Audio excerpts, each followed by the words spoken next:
Welcome to Lalas World. Today we're going to talk about how to pin comments on Instagram in 2020. Be sure to subscribe and click the notification bell so you don't miss out on videos when I post them.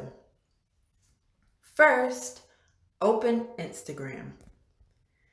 Click the bottom right profile picture to go to your profile.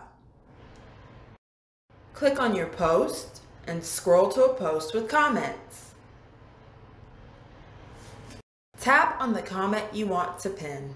Please note that some users, depending on their device, will swipe instead of tap. Tap on the pin to the top and the comment will be pinned. To unpin, tap the comment again. Then tap the pin to the top and the comment will be unpinned. You can pin up to 3 comments, but you can't pin your own comment at the time of this video. Well, thanks for watching. If you have any questions or comments, be sure to leave them down below. Also, be sure to like, share, subscribe, and check out the other videos on this channel.